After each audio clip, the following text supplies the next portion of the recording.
नमस्कार दोस्तों, स्वागत है आपका हमारे यूट्यूब चैनल पर। दोस्तों आज की इस वीडियो में हम लोग एनोड किरणों के बारे में जानेंगे। दरअसल एनोड किरणों की खोज कैसे हुई थी, तो इन सभी के बारे में हम लोग जिक्र करेंगे। इसके पूर्व हम लोग कैथोड किरणों के बारे में जान पाए थे। और यदि आप चैनल पर नए हैं तो चैनल को सब्सक्राइब कीजिए और साथ ही साथ अपने दोस्तों के पास शेयर करना ना भूलना। एनोड किरण है क्या, एनोड रेज किसे कहते हैं? दरअसल गोल्डस्टीन नामक वैज्ञानिक बच्चों एनोड किरण की खोज करते हैं, इसलिए एनोड किरण को गोल्डस्टीन किरणें भी कहते हैं। चूँकि ये एनोड भाग से निकलते हैं इसलिए इन्हें धन किरणें भी कहते हैं, क्योंकि एनोड पर धन चार्ज होता है। इसकी खोज गोल्डस्टीन नामक वैज्ञानिक विद्युत विसर्जन नलिका में करते हैं। आप देख पा रहे हैं एक विद्युत विसर्जन नलिका है, तो दरअसल इसी में एनोड किरणों की खोज हुई थी। अब ये कैसे हुई थी जरा इसके बारे में हम लोग समझते हैं। ये विद्युत विसर्जन नलिका है। इस विद्युत विसर्जन नलिका में एक भाग की ओर कैथोड जोड़ते हैं, दूसरे भाग की ओर एनोड जोड़ते हैं और इन्हें बैटरी से जोड़ दिया जाता है। और ये जो बैटरी जोड़ते हैं लगभग 10,000 वोल्टेज तक विद्युत धारा का प्रवाह किया जाता है। अब यहाँ पर करते क्या हैं, यहाँ पर दोस्तों देखा जाता है कि अल्पदाब गैस पर जब विद्युत का विसर्जन कराया जाता है, जैसे ही आप विद्युत का विसर्जन कराएंगे तो एनोड भाग से कुछ अदृश्य किरणें निकलती हैं। अब यहाँ पर आप देखिए, यहाँ पे विद्युत विसर्जन कराने का 3 स्टेप होता है। पहले तो सामान्य दाब पर, नॉर्मल प्रेशर पर, यहाँ पर आप देखिए सामान्य दाब पर, यानी नॉर्मल प्रेशर एक विद्युत विसर्जन नलिका होती है, एक सामान्य दाब होता है। यहाँ पर कोई बहुत ज़्यादा दाब नहीं बल्कि एक सामान्य दाब पर जब इस विद्युत विसर्जन नलिका में विद्युत का विसर्जन कराते हैं तो एनोड भाग से कुछ किरणें निकलती हैं और ये किरणें कैथोड की ओर अभिगमन होने लगती हैं। अब ये दिखाई नहीं देता, जरा समझिए। अब सामान्य दाब पर जब इसमें प्रोसेस कराया जाता है तो कोई घटना नहीं उत्पन्न होती, कुछ उत्पन्न होता ही नहीं। वैज्ञानिक क्या करते हैं, दाब को और कम कर देते हैं, यानी कि 10⁻⁻2 मिलीमीटर प्रेशर पर अब पुनः इसमें विद्युत का विसर्जन कराया जाता है। जब 10⁻2 मिलीमीटर प्रेशर पर इसमें पुनः जब विद्युत का विसर्जन कराया जाता है तो एनोड भाग से कुछ किरणें निकलती हैं। ये किरणें कैथोड की ओर आकर्षित होती हैं। अब यहाँ पर क्या देखा जाता है, यहाँ पर देखा जाता है ये किरणें निकलती हैं लेकिन दिखाई नहीं देती, यानी कि ये की पूरी जो नलिका होती है एक प्रकाश से भर जाती है। अब वैज्ञानिक यहाँ पे यार विचार करने लगे कि ये क्या हो रहा है, प्रकाश से भर गया। वैज्ञानिक सोचते हैं कि जरूर अब कुछ न कुछ घटना उत्पन्न होगी, इसलिए प्रेशर को थोड़ा और कम किया जाए। प्रेशर को और कम किया गया, यानी 10⁻⁻4 मिलीमीटर, राइट, 10⁻⁻4 मिलीमीटर करके जब इसमें पुनः विद्युत का विसर्जन कराया जाता है तो एनोड भाग से कुछ अदृश्य किरणें निकलती हैं। अब ये दिखाई नहीं देती। अब ये देखिए घटना बिल्कुल एकदम एग्जैक्टली है। ये एनोड भाग से कुछ अदृश्य किरणें निकलती हैं जो कैथोड की ओर अभिगमन करने लगती हैं। और ये विद्युत विसर्जन नलिका में जो कैथोड का भाग जो जोड़ा जाता है यहाँ पर ये छिद्रयुक्त होता है। आप देख पा रहे हैं ये छिद्रयुक्त है।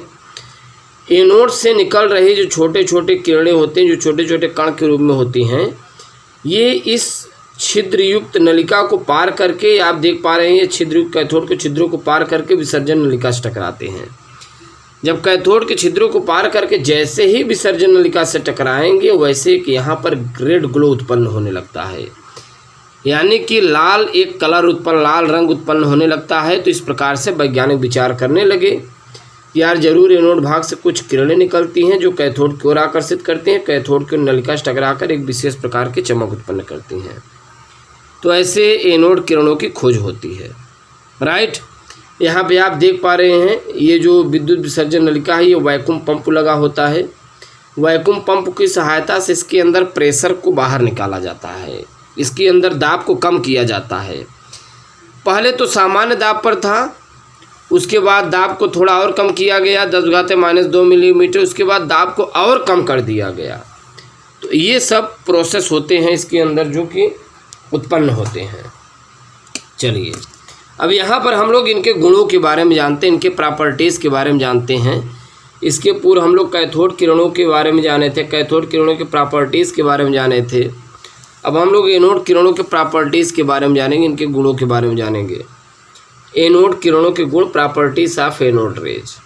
दरअसल एनोड किरण सीधी रेखा में चलती हैं। एक तरीके से ये प्रकाश ही होते हैं, तो प्रकाश कभी भी टेढ़ी मेढ़ी रेखा में नहीं चलते, बल्कि ये सीधी रेखा में चलेंगे। आप देख पा रहे हैं ये सीधी रेखा में चलते। जितने प्रकाश होते हैं, जितने किरण होते हैं और जितने ज़्यादातर रेजेस होते हैं, ये सब सीधी रेखा में चलते हैं। तो ये चीज़ें हम लोगों को ध्यान में रखना है।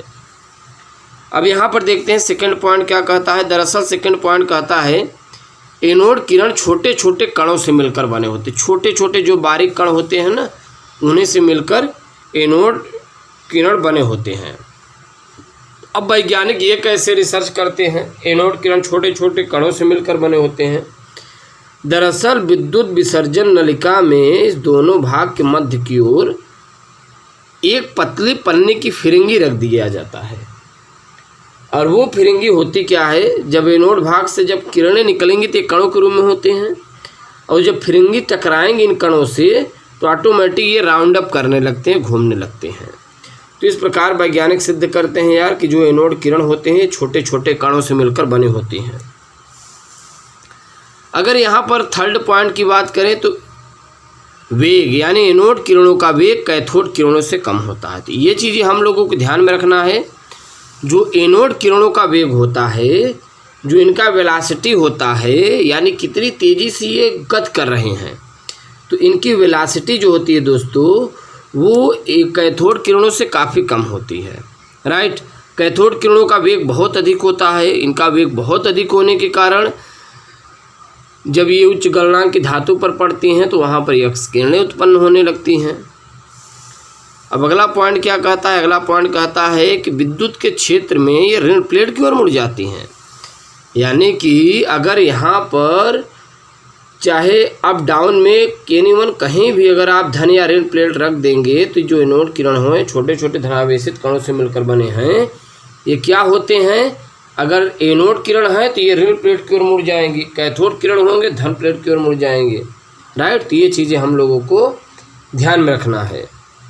अब यहाँ पर ध्यान दीजिए, पांचवा क्या है, फोटोग्राफिक प्लेट पर पड़ने से उन्हें काली कर देते हैं। अगर एनोड किरण फोटोग्राफिक प्लेट पर पड़ेंगी तो जाहिर सी बात है उन्हें काली ही कर देती हैं। तो ये चीज़ें हम लोग छोटी मोटी बातें जो है ध्यान में रखना है। इनके हम लोग प्रॉपर्टीज़ के बारे में सीख पाए, इनके खोज के बारे में सीख पाए। दरअसल ये चीज़ें जो इम्पोर्टेंट फैक्टर है, एनोड किरण की खोज किसने किया था बच्चों, आपसे यदि कोई पूछता है तो सीधा आपको कहना है गोल्डस्टीन नामक वैज्ञानिक इनकी खोज करते हैं। अब ये जो सबसे इम्पोर्टेंट फैक्टर है, अगर कोई आपसे पूछ ले प्रोटॉन की खोज सबसे पहले कहाँ पर हुई थी, प्रोटॉन की खोज बच्चों सबसे पहले कहाँ पर हुई थी, तो प्रोटॉन की खोज सर्वप्रथम गोल्डस्टीन के द्वारा इस विद्युत विसर्जन नलिका में हुई थी। दरअसल यही तो एक तरीके से प्रोटॉन होते हैं। तो प्रोटॉन खोज विद्युत विसर्जन नलिका में किसके द्वारा हुई थी, गोल्डस्टीन के द्वारा हुई थी। चूँकि एनोड भाग से किरणें निकलती हैं इसलिए इन्हें धन किरणें कहते हैं, इसलिए इन्हें एनोड रेज कहते हैं। तो ये चीज़ें हम लोग ध्यान में रखना है। और सामान्य दाब पर जब विद्युत विसर्जन नलिका में विद्युत का प्रवाह कराते हैं 10,000 वोल्टेज तक, कोई घटना नहीं उत्पन्न होती।